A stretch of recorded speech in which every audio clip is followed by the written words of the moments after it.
Mike, over here to your left. What's up? What's up, brother? I mean, you've been up here doing media, press conferences, scrums for a while, but this is the first time it's been on a fight week for quite some time. I'm assuming you are as desperate to get in that cage as you've ever been this Saturday. Yeah. Looking back over the last 2 years, I had my moments. I had, moments of doubt, moments of wanting things to move forward, wanting to get to the next thing, wanting fights to be booked, wanting all of those different things. But now as I sit here confidently in this chair, I know that 2 years happened for me. And it was a really, really, really good process for me as a human being, as an athlete. And I'm the happiest, the healthiest, and the hardest to kill that I've ever been right now. And I'm excited to go compete. We've spoken about what some of the outside looking in people would have to say about your hiatus, and we know that they're you for doing that. But what lessons have you learned that maybe us on the outside wouldn't have realized or wouldn't realize you could learn? It's a great question. I mean, there's so many, man. I will look back and they haven't even, some of them haven't even hit me yet. But patience is a virtue, right? It is one of the most important attributes that we can have as human beings. Yet sometimes when you flex extreme patience, you flex that extreme patience muscle, people question it, right? And yeah, it made a lot of sense. I understand what people were saying. I get it. But ultimately, whether people think that I was being hindered by and governed by outside circumstances, or whether or not they thought I was not in control, some of that is true and some of that is not true. At any given time, I could have called Hunter, called Dana, said, I'm off this train. Forget Connor. Give me the next guy. So I chose to wait. Maybe that's just me taking extreme accountability, which I think is a superpower. And I also just know who Michael Chandler is outside of fighting inside of an octagon. All the businesses I've been working on, spending so much time with my wife and my sons, really building myself up. I mean, if you look at my track record, you look at my strength of schedule, you look at the guys that I have fought in the first 26 months, six training camps, 5 fights. Every single fight was do or die, fight of the night, fight of the year, knockout of the year, debut of the year. It was just a crazy run. And a little bit of time off was not what I wanted, but it was what I needed. So the sport was taken away from me for about 1.5 years until I got into that Connor camp. And then there was a little bit of a lull to go into this Charles camp. And I'm happy it happened. Charles Oliveira, you had one hand on the UFC title in that fight with Charles. There is a world where if you zag instead of zig this weekend, that he could maybe stop you from getting that title again or even steal the Conor fight from you. In that sense, has Charles sort of become this manifestation of someone in your way, a roadblock that you have to overcome for your career to reach the heights that you want to reach? That's a great perspective. I mean, I guess, yeah, you could definitely say that. I just think the way that I see it is that this is the way that it was always supposed to be. That this opportunity, getting my hand raised on Saturday night, gets me to the #1 contender spot, and I fight for the title next. And it just so happens that it's the guy who shattered my dreams of becoming the lightweight champion. In this sport, almost does not count. You could have 10 other referees in that fight with me and Charles at UFC 262, and maybe the other 10 step in. I have not hung my hat on that. I have no regrets. I'm not mad at the sport. That's the way the sport goes. But yeah, ultimately, Charles is just another guy with 2 arms and 2 legs who's my size, and I get to perform in front of a Madison Square Garden crowd, get to blow the roof off the place, steal the show, and to reintroduce myself to the mixed martial arts world and the sporting world of who I am, why I fight, and who I fight for. And it's going to be a blast. And I think you could not have scripted it any better. People love a comeback story, and this one's going to be special. Last one for me. If Charles gets your back, are you going to jump and slam yourself backwards again, or are we going to move on from that? I don't know, because I don't know who Charles is fighting. I don't know that guy. He makes ill-advised decisions at times. So we'll see. We'll see what happens. It will be vintage Michael Chandler, foot on the gas and nonstop action. So don't blink and buy that pay-per-view. Mike, right here. Normally when you get, there's like a highlight reel finish from one guy, when the rematch possibly comes around, they seem kind of reluctant to take that rematch because their thought process is like, what can I do to top that first performance? Charles, that was the peak of his career, some would say, and then now he's rematching you and there's no belt on the line in the co-main event. Were you surprised that he even accepted this when they presented it to him? Not surprised at all. I mean, Charles would fight anybody. Charles will fight anybody. I realize the man I'm up against. I realize the dangers that he poses. He is a decorated veteran, decorated former champion, and a decorated former foe of mine who beat me. I think, in these type of situations, there's a lot of talks that are happening behind the scenes. I mean, it just depends on what your motivation is. I think Charles Oliveira's motivation is his conversations with the UFC go very simple in Portuguese. I want to fight for the title, and I'm sure the UFC said, okay, if you want to fight for the title, you got to get through this guy. This is the guy. And when his name got thrown out there after the Conor stuff started falling through and it looked like he wasn't coming back anytime soon, Charles Oliveira is the perfect opponent for me. It is the perfect time, and you could not have scripted it any better. So I'm not surprised whatsoever because Charles is a stud. And there's like a group of lightweights, like you, Poirier, Charles. Like you always seem one win away. Like even if you lose 2 in a row, you win, you could fight for the title next. Like, do you kind of agree with that? Like you're in that group of like Dustin lost, but then he won, and all of a sudden he's fighting for the title again. Yeah, I mean, it's track record, it's strength of schedule. I'm just happy I'm in this position now. No, I don't even have a fraction of the UFC fights that Poirier has, or Charles has, or some of these guys. But now I've been in the UFC long enough and fought the toughest guys, and obviously knocked out Dan Hooker. Now Dan Hooker's ranked ahead of me because he has come back and had a resurgence. I mean, it's the most violent and the most exciting division in the UFC, in the sporting world. And I am so blessed to be a part of it, so blessed to be in it. And on Saturday night, I will be very blessed to be the highest ranked guy in it, not named Arman Sarukian or Islam Makhachev, and solidifying myself as the #1 contender. Then just last one for me. Can I just get your thoughts on the main event between John and Stipe? Man, the 2 heavyweight goats, it's going to be exciting. I mean, obviously, you look at both guys' attributes, both being out of competition for a little while, it brings a certain amount of intrigue and mystique when guys have been out for a while. Man, you got John Jones, who is everybody's GOAT, definitely Dana's GOAT. And then you got Stipe, who has so many tools, and they're both exciting. I mean, we're talking about a heavyweight fight. Sometimes heavyweight fights can tend to be a little bit boring, a little bit slow. These guys are out for blood. These guys are out for a finish from the first bell to the last bell. So make sure you buy that pay-per-view early. Mike, right here. You mentioned you'll be the highest-ranked guy besides the next 2 we expect to fight for the title. That fight could maybe happen in January. Then if it's Islam, it could be a break for Ramadan and stuff. So ideally, in your mind, when you think about fighting for the title, what does the timeline for that look like? Yeah, obviously it's not up to me. It depends on how it all plays out. And that's, I've laid out my roadmap on camera, on the microphone. Obviously, you still got the Conor fight. That's a possibility, depending on when he gets his house in order and when he comes back and when all that stuff gets figured out. I think it's a fight that Conor wants. It's a fight that I want. We need to finish TUF 31. So that could be something that happens in between. And I'm a guy who wants to lay all my chips on the table at times. I'm not afraid to lay all my chips on the table and bet on myself to say, hey, you've already secured a title shot, but now Conor's coming back. You want to take that before you fight for the title to possibly take the chance of losing it? We'll see what happens. I'm not saying yes to that. I'm not saying no to that. But I also don't know if I want to be off from November all the way to June, July, whenever it may be. I just spent 2 years on the sidelines. I don't believe this whole age thing. I don't believe in ring rust. I feel 25. I feel the most dangerous I ever have been. But the clock is always ticking, and I don't like to waste time. So we'll see. We'll see what happens, how it plays out. I don't know if I want to wait till June or July or whenever it is, because obviously he's got to go into training camp after Ramadan, which ends in March, then April and May. So we'll see how it plays out. And you obviously are one of the most exciting fighters in the sport. The most. I am the most, absolutely. And you guys will remember on Saturday night. And, that has been for better or worse sometimes, right? And you hear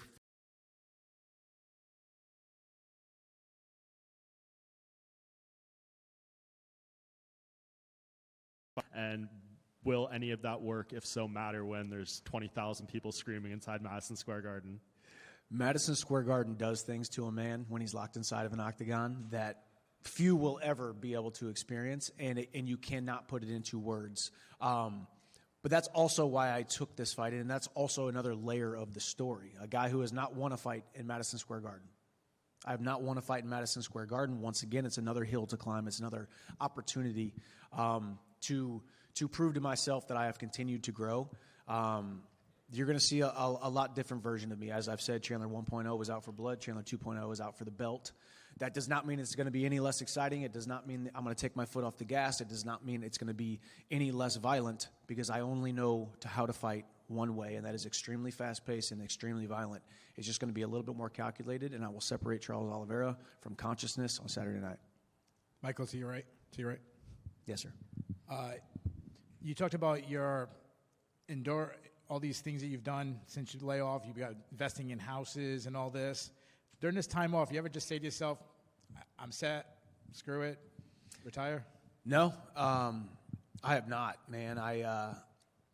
If anything, it made me, unfortunately for my wife, or even my managers who are like, hey, man, why don't you hang it up? They'll think about hanging it up sometime soon. I'm like, man, I feel like I just turned back the hands of time. I think I just fell in love even more with the sport. I mean, absence makes the heart grow fonder.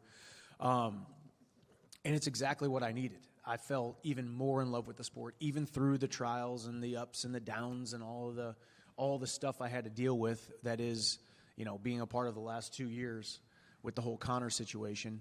But now I've got a new lease on life. I've got a new lease on this career. The vision seems so much more clear. And honestly, the sport seems freaking easy. The sport seems so much easier than it was a couple years ago. And sometimes things need to be taken away from you to have a different perspective on it. Getting locked into an octagon against Charles Oliveira is not an easy task. I don't want to make it sound like this is easy, but just my perspective of the sport is just an easier. It's a lighter load. It's a less of a burden, and I'm excited to go compete. With this win, you said you expect to fight for a title. You kind of mentioned Islam. But Arman Sarukian's another option if he wins. I mean, what's your take on that fight? Do you think he's got a good chance?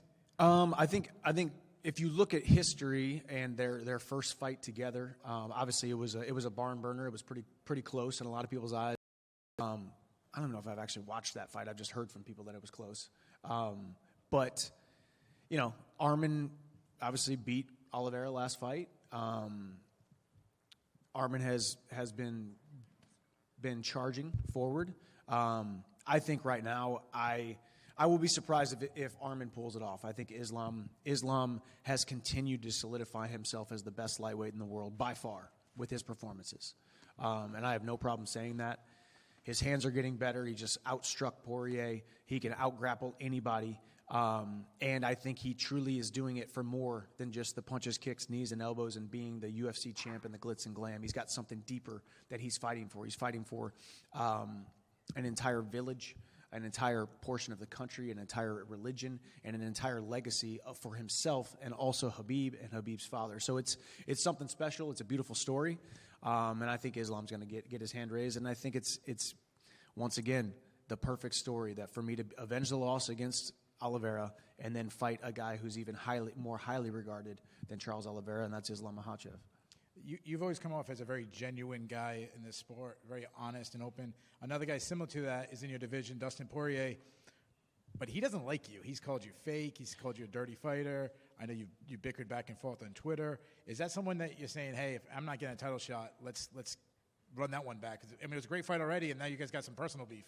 Yeah, I mean, not really. I mean, Dustin's got to win over me. He's never going to take the chance of one of his last couple fights to put that on the line and lose to me and have that stain on him the rest of his life. So I know that for sure, and I'm not really worried about it. I mean, I will be ranked ahead of him Saturday night at midnight when I beat Charles Oliveira, and we've got other options. I mean, Max for the BMF belt. Islam for the title, obviously. You still got the Conor fight. You still got the Tough 31, finishing that, which needs to be finished. We had a contract signed. I mean, there's a lot of options for me, and I don't think he's necessarily one of them at all. But maybe someday we'll squash the beef. Probably not. I think we will at some point. Right now, we're just two dudes in the same division, looking toward the same thing. Good luck to you. Thank you. Excuse me, on your left. So I wanted to ask about the fight you just mentioned. So we're talking about your options, which are not a few, but you said that you want to fight earlier than June or July. And fight with Max Holloway makes a lot of sense in my mind because of, like you were saying that you are the most exciting fighter in the UFC right now. Probably Max is somewhere there too because like people love to see Max fight. I personally would love to see you and Max fight for BMF. Do you think that this could be an option for you to fight earlier than June or July, maybe fight in spring, or maybe also a trilogy with Charles could be an option? What do you think are your options in general besides McGregor, besides the title fight? Because there are lots of reasons why those could not happen before summer, and you want to fight before summer. So what are your options? What do you think they are? Yeah, I mean, I think Max would be the top on that list. But, at this point, that BMF belt, putting it on the line, plus the rankings, I will be ranked ahead of him at this point. I know he's now moving up to lightweight, and I'm happy for him for that. I mean, Max, cutting weight is the worst part about the sport, and obviously him going down to 145, continuing to go down to 145, was probably not fun for him. So Max entering into the division that is already stacked, already the most exciting in the UFC, is nothing but great for all of us and for the UFC and for the fans. I think Max would be a great option. You got to put that BMF belt on the line, though. So we'll see how it all plays out. Thank you. And also, is there anybody else you think you would fight, like maybe you would enjoy fighting in the future in the lightweight division, maybe some new names, maybe anybody you are thinking about would make great fight against Chandler? There's some fights at 170 that I would love. Going up to 170, I really, really enjoyed a training camp at 170. The hoodwink, the facade of, oh my gosh, I get to go do a whole training camp and then fight at 170 and not have to cut down to 155, which is not an easy task for me. The only reason I've never missed weight and the only reason I've never pulled out of a fight is because I have extreme discipline and I live like a champion. But it is an absolute bear to be where I'm at right now. But it's all part of the job. But some fights at 170 will be awesome. We kicked around some ideas, but obviously we landed on Charles because originally I wanted to stay at 170 because I had already prepared my body and mind for a 170 fight for a year and a half, the better part of a year and a half. But I was able to improvise, adapt, and overcome and get myself down to where I need to be.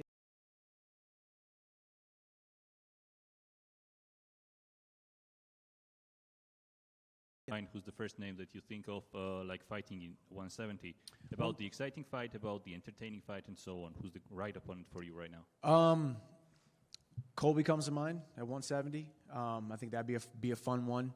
Obviously, I'm in a ridiculously awesome spot right now. When I beat Charles Oliveira, it's hard to even think about the fights at 170 when you're about to fight for the title. I feel I'm one win away from the title at 155, but there's so many fun fights up there. So we'll see. Thank you. You mentioned back here. Yeah, right here. Yes, sir.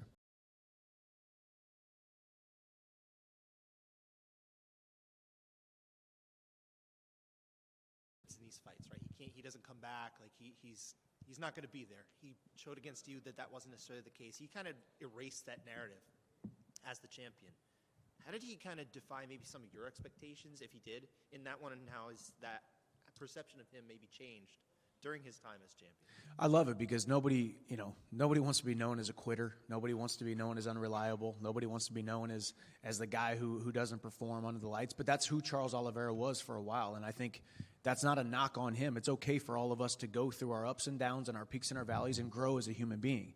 A little kid from the favelas with a big dream ends up becoming UFC champion, but it wasn't without a little bit of hardship and a little bit of real criticism that he deserved. He was losing fights that he shouldn't have lost. He was missing weight, which is the biggest pet peeve of mine. We are supposed to be professionals. But then he was able to put it all together. And he has put it all together, and he has erased all of that. Now, with that being said, I think, I said in an interview yesterday, everyone's got a little bit of quit in them no matter what, no matter how tough you are, right? It's just about finding that chink in their armor, finding that crack, pushing them to that point. But Charles has continued to elevate that portion of him. And I believe I'm fighting the best Charles Oliveira that we have ever seen, the most dangerous Charles Oliveira that we have ever seen. And when the stakes are high, I decided to turn it on, and I'm excited about it. And part of that, time as champion was also the fight that was supposed to be a title fight. Thing with the scale, like obviously you say.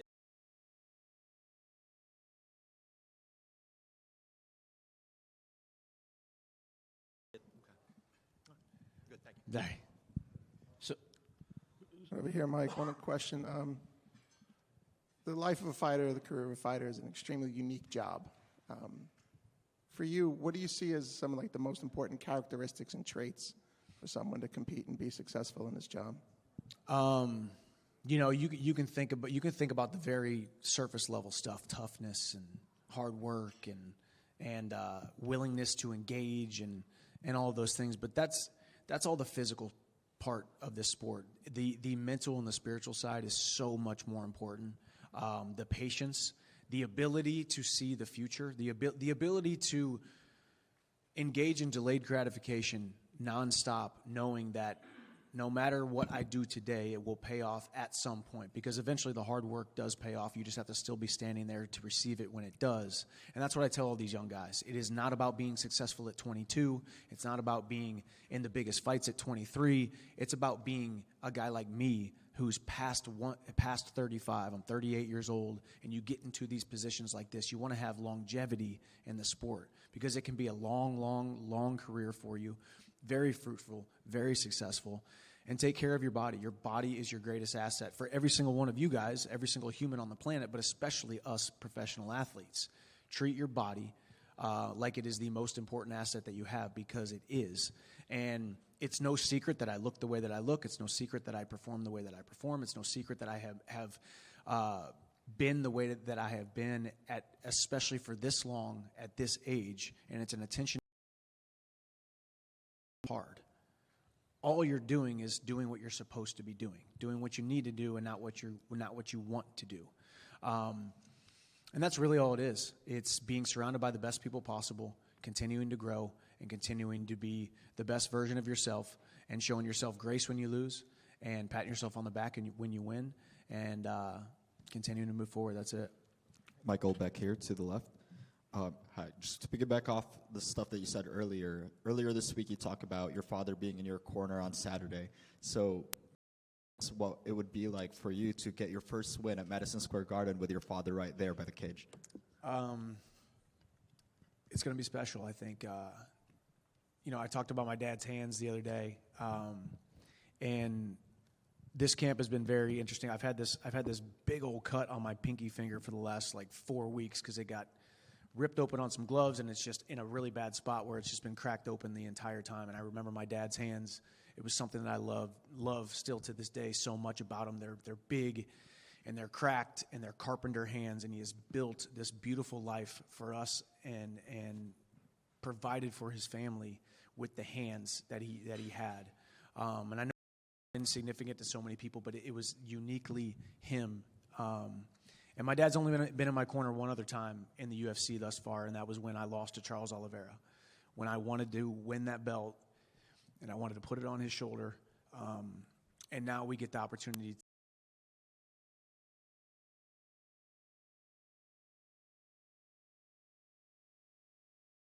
to have him there. He doesn't know a thing about mixed martial arts, and he's just there to be a presence. He's there to be a manifestation, and just to be there as a pillar for me, because yes, I am the hardest worker in the UFC, in the world of mixed martial arts, and I think in sports in general. Yes, I am the most disciplined man on the planet in sports, but it's only because I'm a byproduct of the example that I had from him and my mom, who worked tirelessly, nonstop, and never complained, and did what they had to do at all times. So that's why he's there, and I'm excited that I get that extra corner man for this one, and it's going to be a real special night for the Chandler family. Just a real brief question.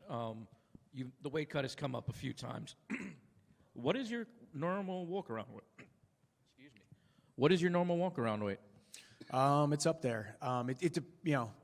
What's really funny about walk-around weights, right, is like a professional athlete might be carrying 25% body fat, and they call that their walk-around weight, when really their walk-around weight should be at whatever they weigh at, about maybe 12% body fat. I hit the 190s low 190s. I actually was in the low 190s when Hunter called me and said, hey, you want to do Oliveira? And I said, yeah, let's do Oliveira. I was like, he said, how about October 5th? I went into a straight up weight cut training camp right away. I was like, hey, I need a moment to find out if I can actually make weight that quickly because I've been preparing my body for 170. Lo and behold, here we are in Madison Square Garden. And, so I hit the 90s, low 90s. And if you don't mind, you may not want to say this, what's your current weight right now? I'm not quite sure, actually. Somewhere around 170. Hi, Michael. I saw, did you hear the words of Tomas Pinal that you are dangerous because you have no plans for the fight? You have no plan for the fight? I think I did. I didn't hear the exact interview, but something of that sort, yeah. Yes, what do you think about it? Is it true that you have no plan? Because I saw that you brought to this camp Dagestani grappler Abdulaziz Datsiev. It's because Charles Oliveira has 2 losses to the grapplers from Dagestan? That's not exactly why. Aziz is just an awesome friend of mine, an awesome training partner. He's here. He will be sitting up here at some point. He is that good. But as far as plans, I've got a plan. Even more of a plan now than I ever have, to be honest with you. As I said, we got Chandler 1.0, Chandler 2.0, 2 different fighters, but it'll still be violent. And, I'll be training with Aziz tonight, and we'll be getting after it, doing some grappling, doing some striking, all kinds of stuff. Thank you. Mm-hmm. Michael, over here to the left. Last time you fought Charles in Houston, you moved from the Fighter Hotel. What was the reason for that? Did I? I believe I heard you did. I moved? Like I left the Like you Fighter left Hotel? the Fighter Hotel? I don't think so. I mean, I could be wrong. Okay. That's all I wanted to know. No, I don't think I did. Big Fighter Hotel guy. Okay. Big Fighter Hotel guy. Thanks. Like, I mean, I love Fighter Hotels. I mean, this one's great.